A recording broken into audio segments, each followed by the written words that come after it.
What's up? You. Yeah.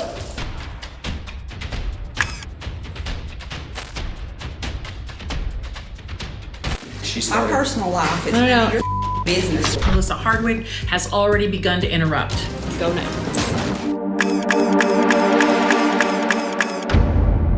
It is a place of order, law, and final judgment, a solemn stage where futures are decided.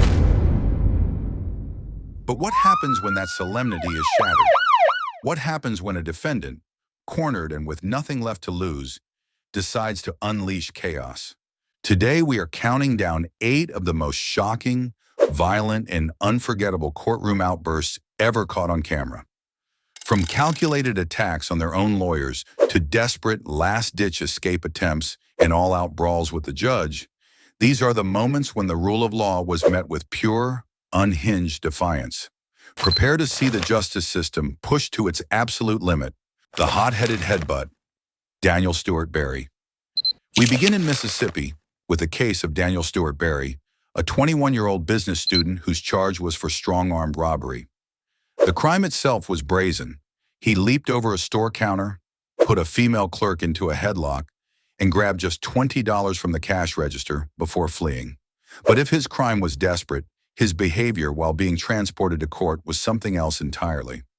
As deputies escorted him, what should have been a routine transfer quickly devolved into a shocking display of aggression. Berry became completely unhinged, shouting curses and struggling violently against the officers trying to maintain control. Then in a sudden, explosive moment, he lunged forward with all his might. He slammed his head into a sheriff's deputy, a deliberate and vicious headbutt that broke the officer's nose. The sheriff later stated his belief that Berry was under the influence of drugs. I don't know what this is or how much he's taken or whatever, but we'll have to get him evaluated by a doctor, but we've got to determine a safe way to do it for the doctor and for him and for us. Noting he had also assaulted a jail worker the night before. This single act of violence on the way to the courthouse added a serious charge of assaulting a law enforcement officer to his record and resulted in his bond being set at a staggering $200,000. The judge becomes the wrestler Sidney Nome. Next, we witness a scene where the line between judge and enforcer blurred completely. In a Pike County, Mississippi courtroom, Sidney Nome was facing a domestic violence charge. From the outset, the tension was thick. Nome seemed agitated, getting into an altercation with a court officer before his case was even fully underway. As he argued furiously with the presiding judge, Aubrey Rise, the judge had enough and ordered the officer to remove him from the court. But Nome was not going quietly. As he was being led away, he completely lost control.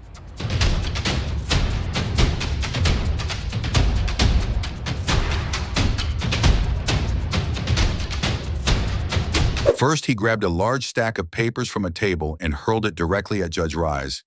He then overpowered the officer, attempting to restrain him, and, in an even more aggressive move, grabbed the telephone off a desk and threw that at the judge as well. This is when Judge Rise decided he had to take matters into his own hands. Leaving the bench, the judge charged forward and single-handedly tackled Nome, pinning him to a table in a full-on wrestling match until backup could arrive to properly restrain him. For his chaotic outburst, Nome faced additional charges for contempt of court and served time in prison. The cowardly sucker punch, Christopher Teal.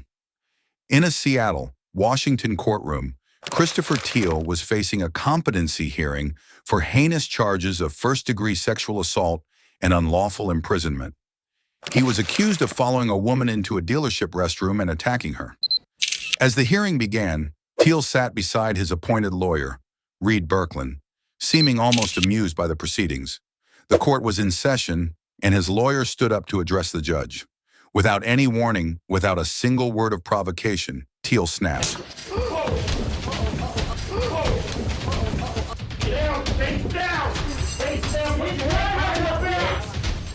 He rose from his chair and delivered a brutal, cowardly sucker punch to the side of his own lawyer's head.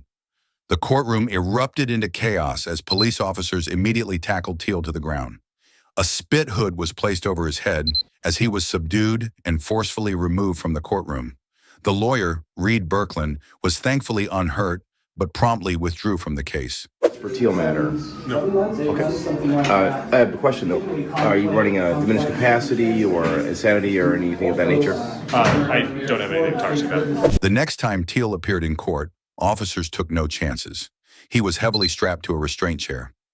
In a moment of bizarre detachment, Teal's biggest concern that day was not his legal jeopardy, but how his hair looked in his mugshot. I'd like to know where the they got that photo of me with my short hair. Because that was on Facebook, and I don't have a Facebook. All right. So you're on the... legitimate question. Like, do they have access to Google? He was ultimately sentenced to 8.5 years in prison for his crimes. The Kentucky leapfrog, Melissa Hardwick. The sterile formal environment of a family courtroom is designed to impose order on chaos. It is a venue where the most intimate and painful details of human relationships are laid bare. Custody battles, divorces, and allegations of abuse. The air is often thick with tension, grief, and animosity, but the proceedings are governed by a strict set of rules and a demand for decorum, all under the watchful eye of a judge. It is a place of high emotions, but on one particular day in a Russell and Wayne County family court in Kentucky, Melissa Hardwick shattered that fragile order in a way that few had ever witnessed. The hearing was for a domestic violence protective order, a serious measure sought by Melissa's ex-husband. He had taken the stand to testify, his voice steady but laced with an undercurrent of fear and exhaustion. Your statements in your petition as part of your testimony, but I need you to tell me briefly, in your own words, what happened to cause you to ask for a domestic violence order.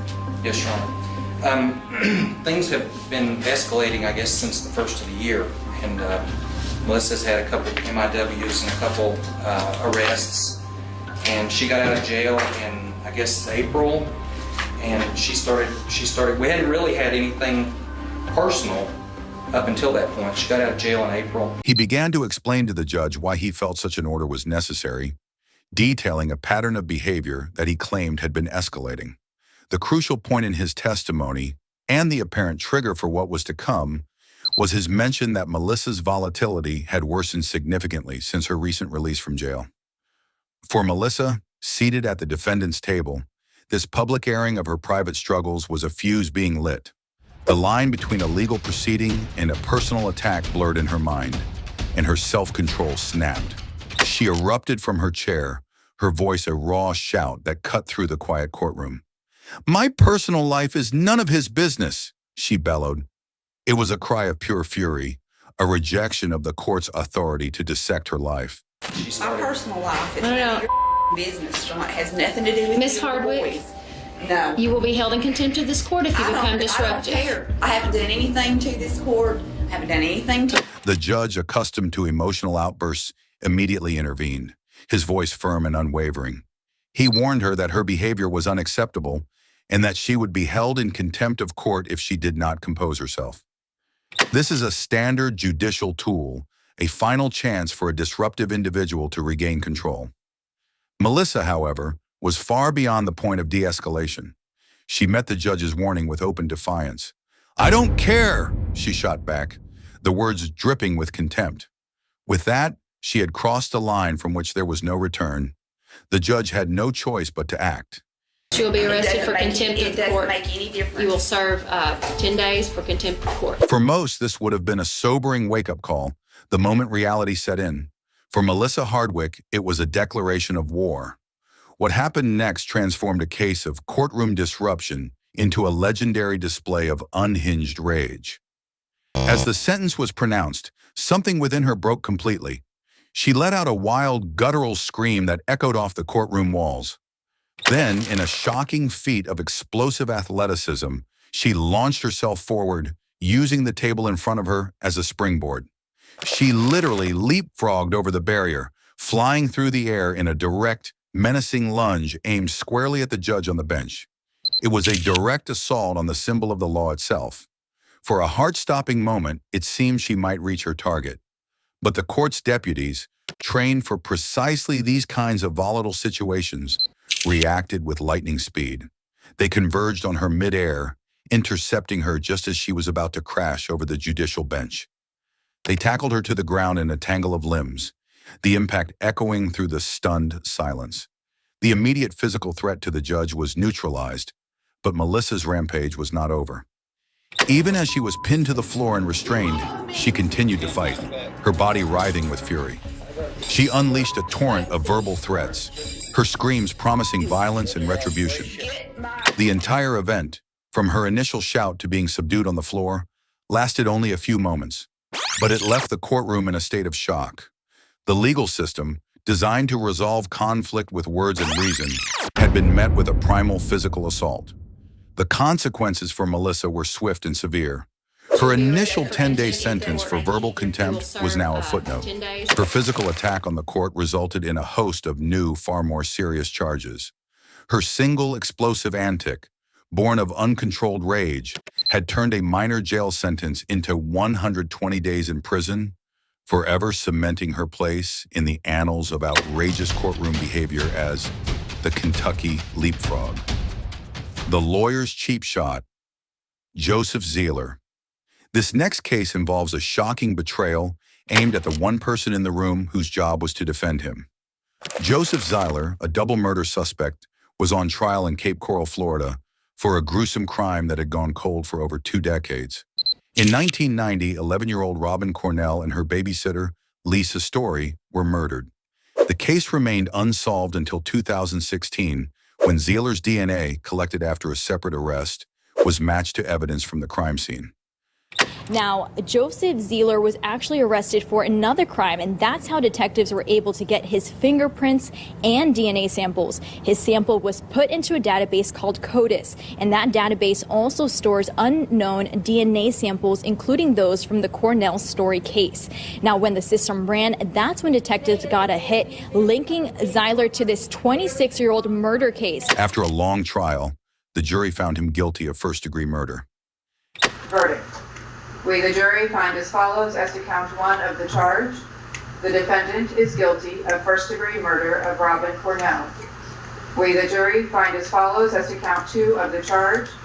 The defendant is guilty of first-degree murder of Lisa Story. At his sentencing, knowing he was facing the death penalty, Zieler appeared in handcuffs. He leaned over to his attorney and whispered, asking for a private discussion. As his unsuspecting lawyer leaned in to listen, Zieler threw a vicious and calculated cheap shot, striking him in the face with his elbow.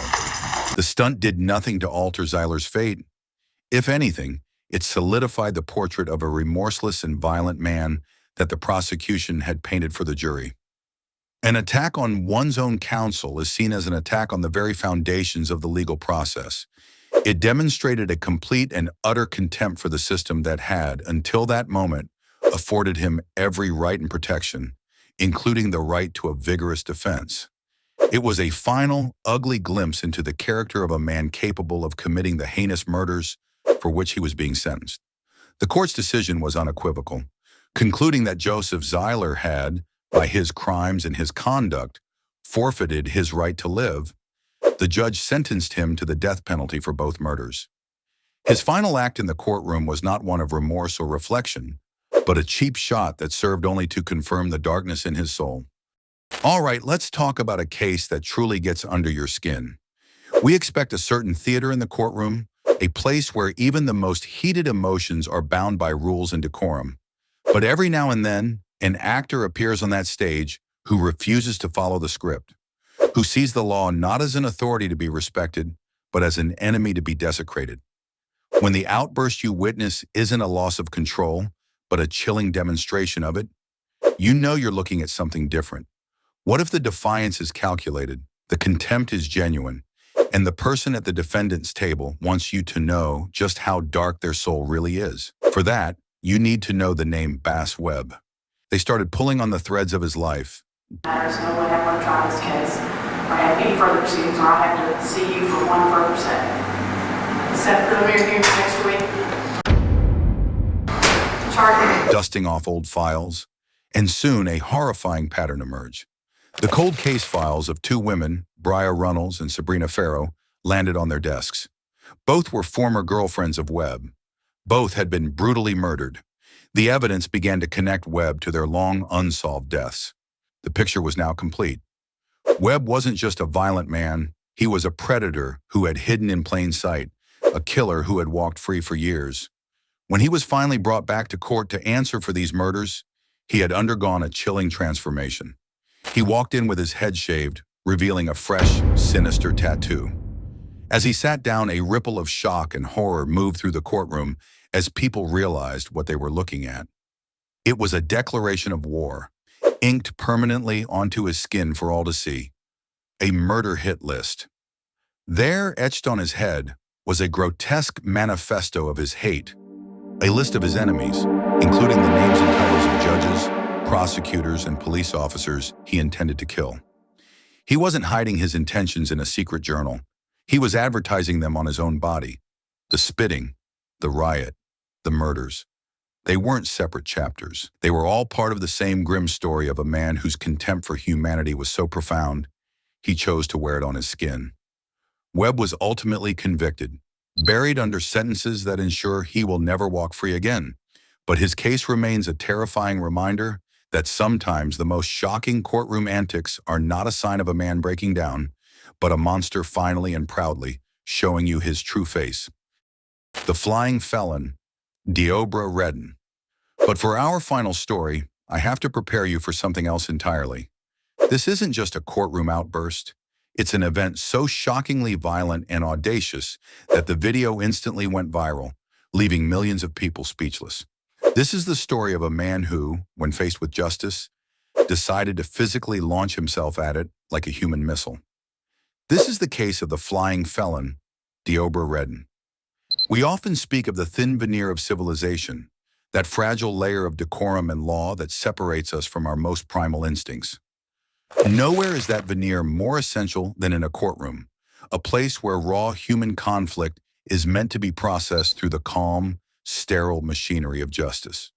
But what happens when that veneer isn't just cracked, but utterly shattered? What happens when something ancient and explosive erupts in that sacred space? Tonight we close with a case that is not just a story of a courtroom attack, but a baffling psychological mystery. An event so bizarre and physically shocking, it asks a fundamental question. What truly happens when a human being is pushed beyond the breaking point? This is the unsettling story of Deobra Redden and his impossible flight. The moment the words left her mouth, something inside Redden didn't just break, it transformed. The facade of the repentant man didn't slip, it disintegrated into nothingness. What replaced it was something else, something primal and terrifying. A guttural stream of curses erupted from him, and then, in a stunning display of athletic rage, he did the unthinkable. He ran, but it wasn't just a run, it was a charge. In 2 or 3 powerful strides, he covered the distance to the defense table and launched himself airborne. This is where the mystery begins. This was not the desperate scramble of a man trying to escape. This was a launch. He flew head first, like a projectile fired from a cannon, clearing the judge's high wooden bench. A piece of furniture designed specifically to be a barrier of protection. For a split second, he was suspended in the air, a figure of pure kinetic rage, aimed directly at the woman who held his fate in her hands. He landed directly on top of Judge Holthus, his hands on her, and the courtroom erupted into absolute screeching chaos. Alarms blared as a court-martial and staff frantically threw themselves into the fray, creating a dog pile on the floor behind the bench as they struggled to pull the enraged assailant off the injured judge. The American flag, a silent witness, was knocked to the ground in the struggle. In the violent melee, one marshal suffered a dislocated shoulder and a gruesome gash to the head that would later require 25 stitches. Redden fought with a strength that seemed to defy his frame. Affirmative medical is requested. Judge's chambers. Yeah, be advised. 515's got a big laceration to his head. Judge hit her head into the wall, and I got an inmate that's bleeding up here. It's going to be a positive transport to UFC for a marshal. Be advised, I'm also going to need a biohazard cleanup for a lot of blood on the floor. Fueled by an adrenaline that was more than just anger. Deobra Redden had walked into that courtroom hoping to talk his way out of jail time for one crime. But in those few seconds of insane airborne violence, he committed a dozen more. He was ultimately hit with 13 new charges, including attempted murder and multiple counts of battery on a protected person. The judge's fateful words had become a chilling prophecy. Redden wanted to avoid prison, but his final desperate act ensured that his taste of something else would be a sentence so long. I want to make it clear that I am not changing or modifying the sentence I was in the process of imposing last week before I was interrupted by defendant's actions. He may never see the outside of a cell again. The legal case is closed. I sentence you in addition to the $25 administrative assessment fee, $150 DNA fee, the $3 DNA administrative assessment fee, and $250 indigent defense fee, 19 to 48 months in the Nevada Department of Corrections. But the mystery of that moment lingers. It was not a rational act. It was a spectacular, almost symbolic rejection of gravity, of law, and of consequence. We are left with the unsettling question: what was unleashed in that courtroom? Was it just the anger of a convicted felon? Or was it a brief, terrifying glimpse of something far more primal, hiding in plain sight?